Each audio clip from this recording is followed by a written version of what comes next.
I went to Pace University. It's a big college now. Back then it was called Pace College.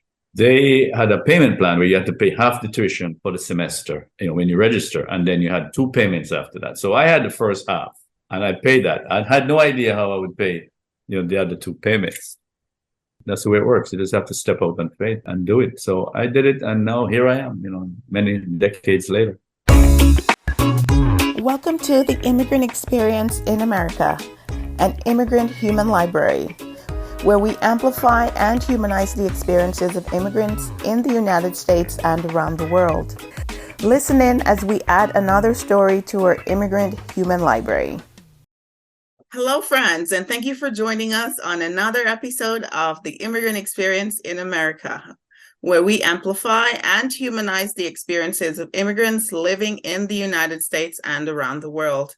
Today, we have another thrilling story to add to our immigrant human library. It is that of Dr. Glen Laman. Welcome to the show, sir. Thank you for having me. Wonderful to have you here on the show. I was happy when you reached out, and we're looking forward to hearing more about your immigrant story. So if you don't mind telling us a bit about your background, as much as you'd like to share, we will be posting your professional bio in the show notes for others to read. Oh, okay. I was born in the parish of St. Anne, otherwise known as the Garden Parish.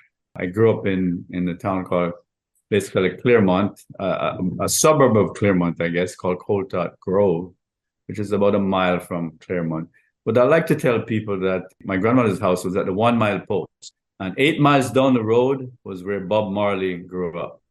Really? How neat. Yes. He grew up in 9 miles in the same road.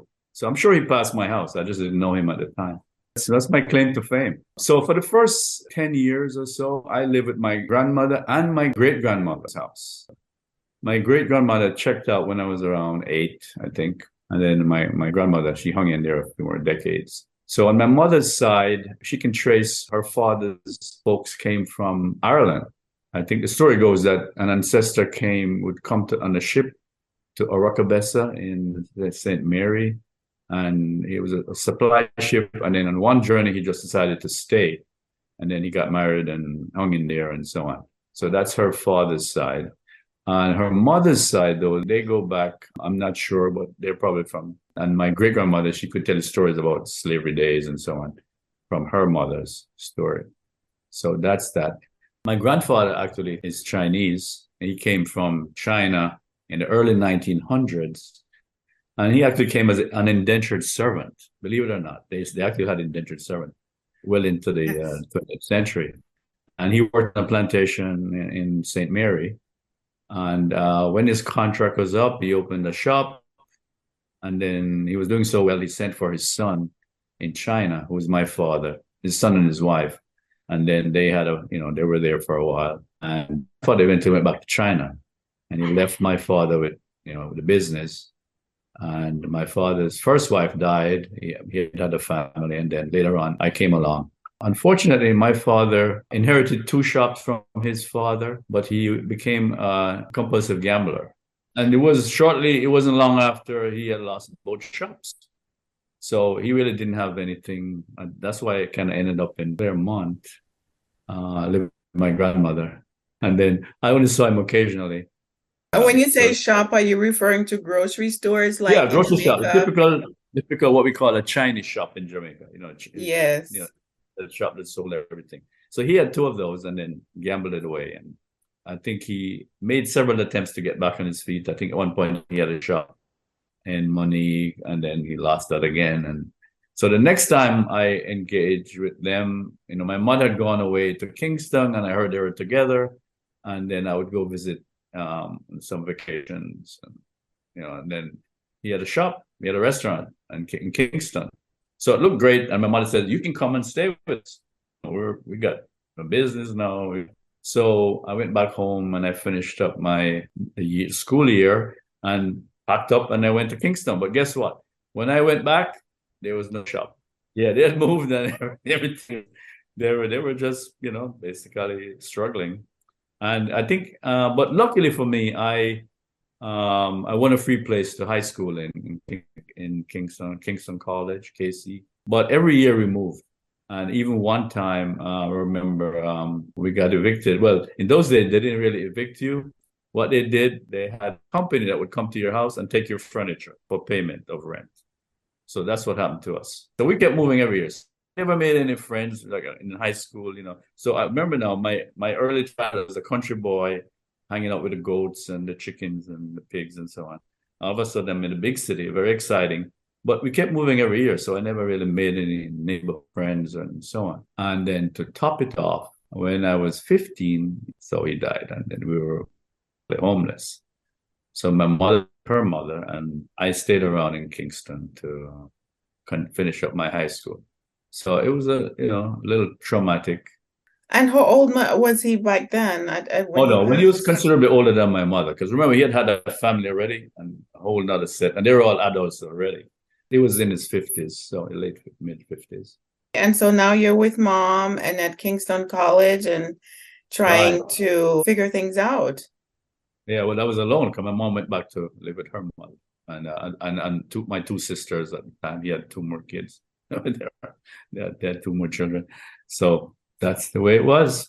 How did you finish school then when your mom went back to live with her mom? My mother had a friend who had a boarding house, and that there were some other students there, and other people would rent a room or whatever, and I lived there. And my problem was I couldn't always pay the rent, so I had to sneak out because I didn't want her to see me. But sometimes she'd complain that people aren't paying their rent, and I knew she was talking about people like me. But she never kicked me out, so I got to give her credit. She was very kind. She was very, she did a good service, and she even had adopted some kid that was discarded, and she took him in and raised him. So people were like that in the day. People were very, very generous like that. I've heard a lot of stories in Jamaica of people raising other kids, other people's children. Believe it or not, this was a white boy. I don't know. He was a young kid, and he had some growth problems, but he lived there. I remember his name was Dickie, and he was like just a fun kid. But he didn't have any relatives. He didn't know didn't have any background to speak of. And so how did you get from that point? I'm sure you finished Kingston College. Yeah, at one point I actually considered quitting. I wanted to. It was so difficult. I thought about leaving. At that point, though, my brothers from my father's first marriage, they helped me a little bit. They had a small business, so they gave me a job. But I felt so much pressure that I felt I should get a real job, where I could work all week. But I hung in there. I was actually offered a job, but I didn't take it. So I hung in there. And then after that, I went to work mining, Reynolds Jamaica Mines, the bauxite company. Yeah, so I lived with my grandmother for a year. I did that. But then I had an uncle who had migrated to the States. And he told me, well, you can come here and there's opportunity. So I was in communication with my uncle, and he told me, well, got a student visa. And next thing you know, I'm hanging out in Brooklyn. Nice. So you got a student visa. That's awesome. Yeah. So I took a course in computer programming, but I couldn't get a job. This was when? Back in the 19... This is back I came in 1969. So, early, in the 69 year. So I decided to go to college, and that was always my ambition anyway. My idea was to work and go to college, but they always say you could, work at night, go to college in the day, or vice versa. So that was my plan. So that's what I did. I enrolled. I found the cheapest college, signed up, and they took me. So, and the funny thing was, this college, I went to Pace University. It's a big college now. Back then it was called Pace College. They had a payment plan where you had to pay half the tuition for the semester when you register, and then you had 2 payments after that. So I had the first half, and I paid that. I had no idea how I would pay, the other 2 payments. That's the way it works. You just have to step out on faith and do it. So I did it, and now here I am, many decades later. That's the immigrant mentality, right? You do what you need to kind of survive. Yeah, but I was determined to survive, as you say. I remember my first job. My first job was loading a delivery truck in the mornings, and I remember there were two Jamaicans that signed up, myself and another guy, and there were three Americans. And the second day, all the Americans quit. And they said the work was too hard. The Jamaicans hung in there. So there's a lesson right there, right? We were on a mission. So you got to Brooklyn as a student on a student visa because there was an uncle who provided support and started working. And how did life develop from there? Well, so one day there was a group of Caribbean students. There was one guy from, I think, Martinique, and he was always well dressed, and everybody has had some kind of work. And so he's told us that he was on scholarship, but he had to keep his grades up, so he couldn't work. So I said, well, how do you get this scholarship? He said, well, just go to the registrar and tell them you are interested. So I went over there and I said, hey, I hear there's some scholarships, then they could get one. I signed up. The next thing I know, they gave me half a tuition. So wow. It was like a magic. Yeah. At pace, right? Yeah. So that was pretty cool. And then what I did, I worked in a hospital in the kitchen. I mopped floors and washed the dishes. And that was actually a pretty good paying job. I did that every evening. I would dash out. My last class, I would dash out and catch the subway to Brooklyn and then go work in this hospital. And then on Saturdays and Sundays, I'd work a whole day. And so that's kind of how I. And how old were you then? Maybe around 19, 20, 21? Yeah, 19, 20. Yeah, back in. So it worked out. But then halfway through that, I went home to Jamaica for a weekend. And remember I used to work at the bauxite company? Yes. So just a weekend, and I saw that a friend of mine who also worked there, and he said, oh, they have this scholarship. I said, oh. He said, you should apply. I said, what? I'm not going to be here. I'm going back on Sunday. He said, well, just write something. I'll take it in for you. So I wrote my thing, an application. And luckily, I had my college papers, my acceptance and all that. So I sent that in with them. And next thing you know, they offered me a thing to pay the other half of my tuition. So while you were in school in another country? Yeah, they did. Yeah, well, it was an American company, so they didn't care where you went. Oh, wow. Okay. Yeah. So had I gone to like Dewey, that would have paid everything, board and room and everything. But in America, it's just paid half my tuition. Because I think my friend actually got one of those, and he went on and studied medicine, and they paid the whole thing for 5 years. That's amazing. So, yeah, that was a good deal for him. Yeah, and for me too. I was really very, very happy. What was it like back then as a young person with no cell phones, no internet, no social media? How did you guys network? What we call network or share information. It seems that your friends were sharing information. Like, give us a sense for what that was like for you when you were younger.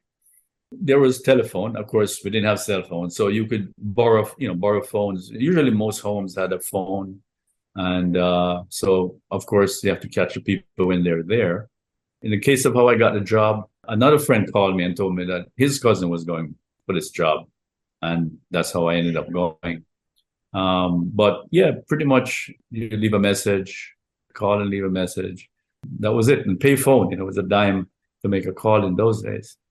Funny story is one day, money was always tight. I was trying to make a call, and you put your money in, and all of a sudden a flood of coins came out.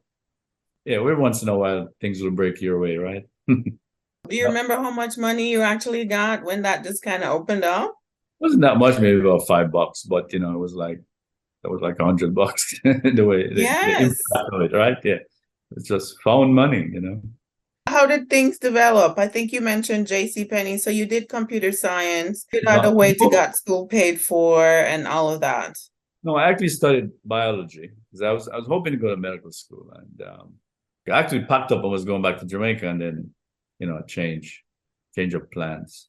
I did get a job though at C Penney. I remember trying to get a job was tough because I started taking the subway to interview, and that became expensive real fast. So I said, well, forget that. I'm going to write letters. So I think I wrote like 100 letters to different companies. I only got one response, and that was C Penney. Said, well, we have this training program. We're going to train people to be computer programmers. Come in for an interview. And they took me. And I think what did it for me was I only taken 2 computer courses. But what impressed them was that I was in a debate team in college.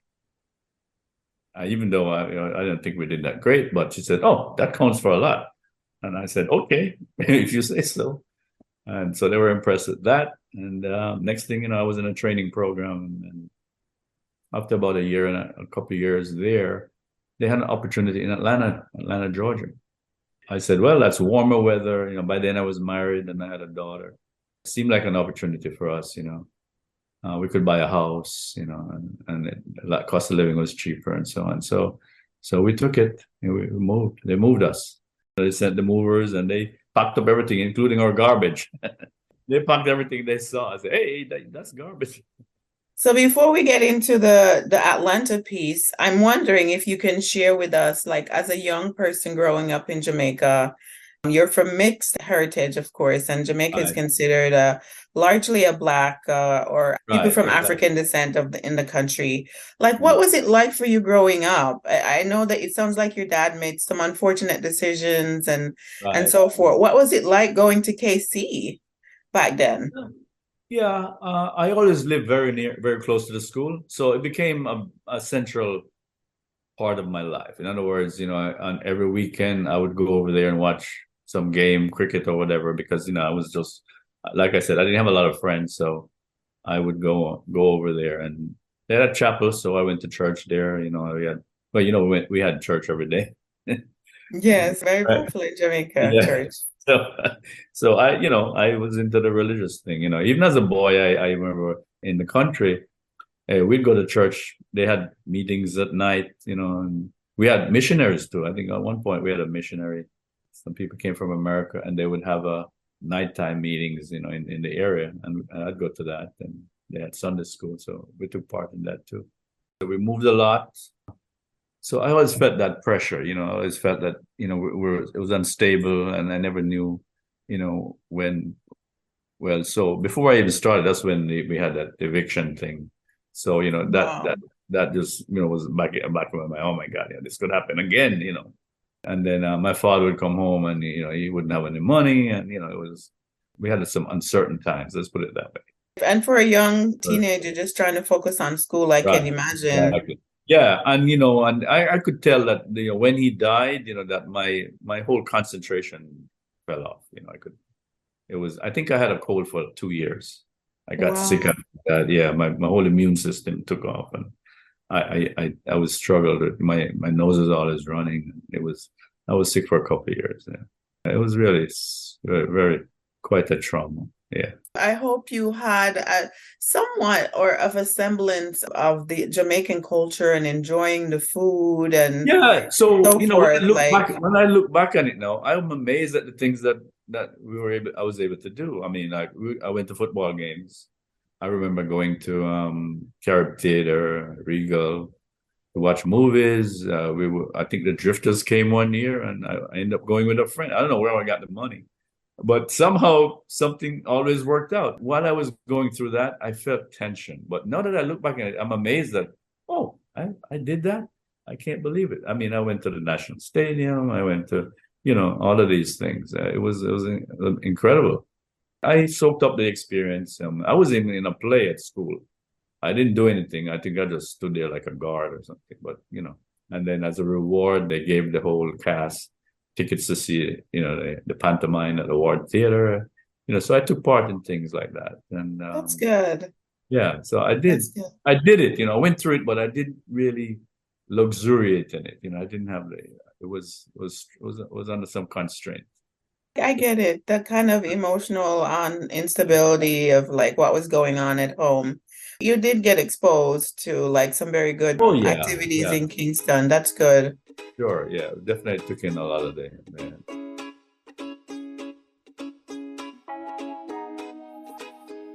Okay, yeah, and Kingston College has a good reputation, I know, as one of Yes, the good boys school certainly, in yeah. Jamaica, right? We got some good training there. We had some good teachers. Also had some bad teachers, but I did well. So I made it to A levels, so I did sixth form, and I Okay. think I got a very good preparation. So when I came to college in the United States, it was actually easy, relatively speaking, because in having done like A levels, you know, most things were somewhat a lot easier. I mean, I'd never gotten 100 in anything. I took a math test and I gave me 100. I couldn't believe it. Whoa. Because in Jamaica, they graded, if you got 60, that was like exceptional. Yeah, Yes, right. Yeah. they were very, I mean, they knew how to give you a complex. Yeah, that British system is something Yeah, else, I that tell you. system is tough. Yeah. But Yeah, yeah, I feel the same way too. And I think a yeah, lot of people I've spoken to are like, I tell "Woo, you, yeah. we're flying over here." Yeah.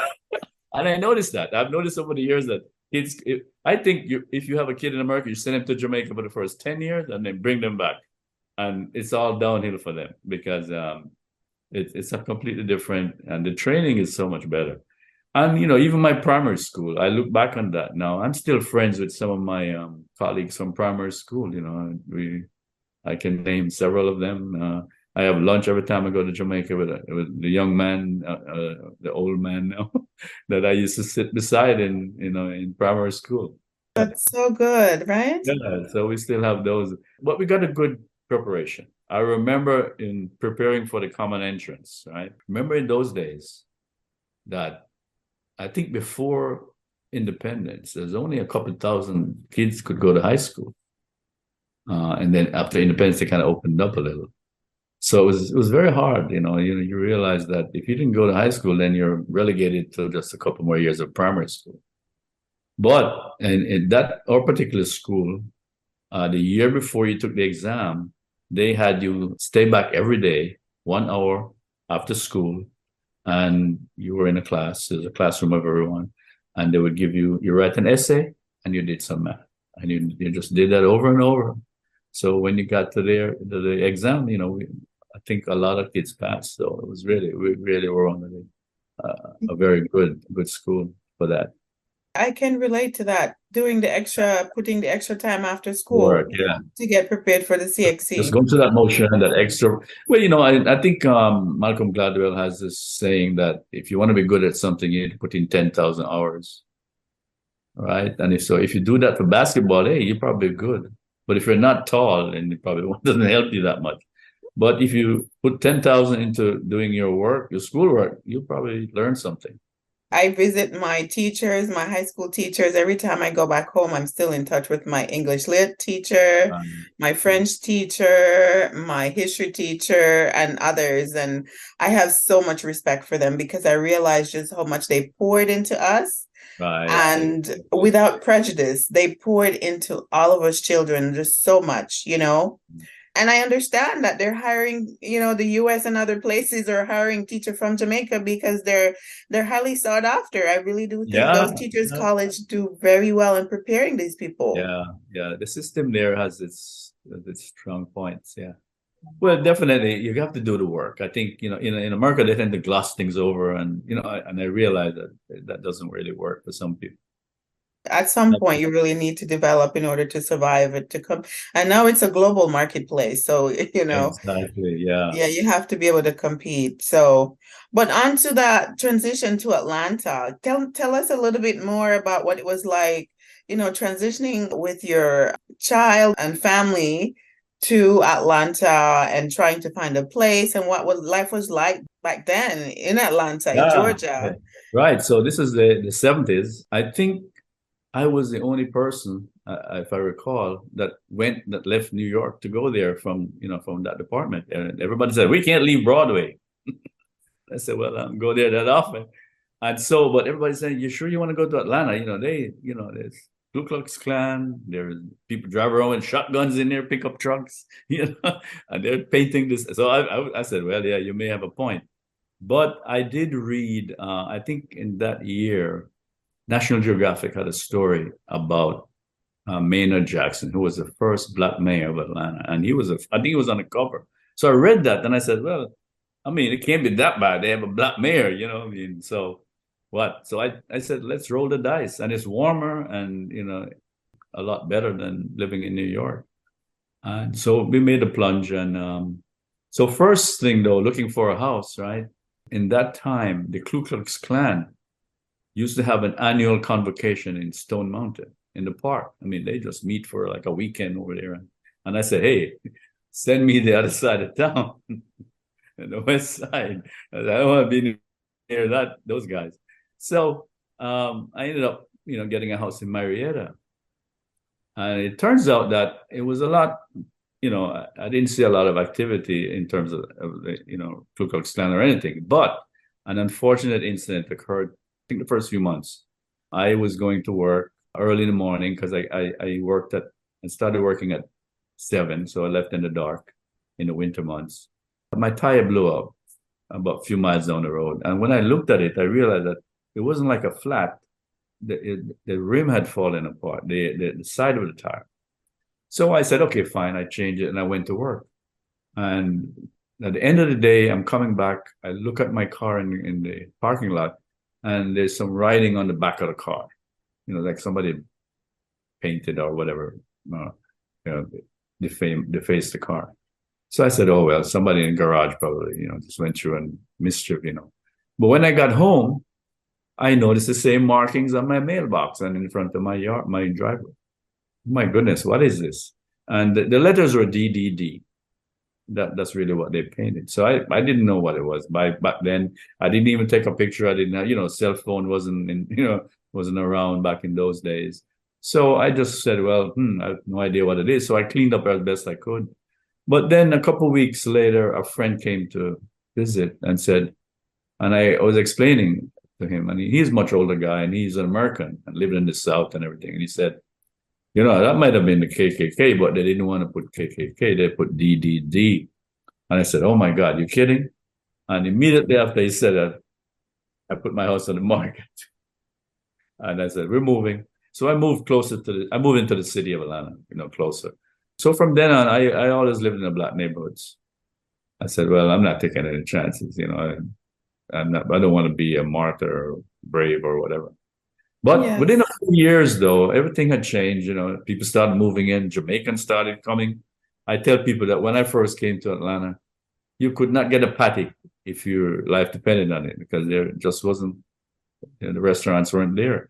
But Jamaicans came in droves, and there are restaurants everywhere. And before you know it, you go in the supermarket and you hear somebody talking patois. You go, oh, where are you from? It was like that, it was like crazy, but it's an amazing. So I've seen a lot of changes in my 40 years in Atlanta. And then you mentioned then after C Penney moving on with Coke, that's a nice story as well. Right. So I was very fortunate. A colleague had gotten a job, had left C Penney and gotten a job at Coca-Cola.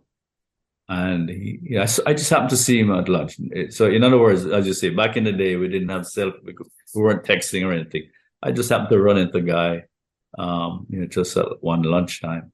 And he said, oh, they're hiring in my department, why don't you apply? And so I did, and they took me in, they accepted my application. Coke was forming a wine division. They were going into the wine business.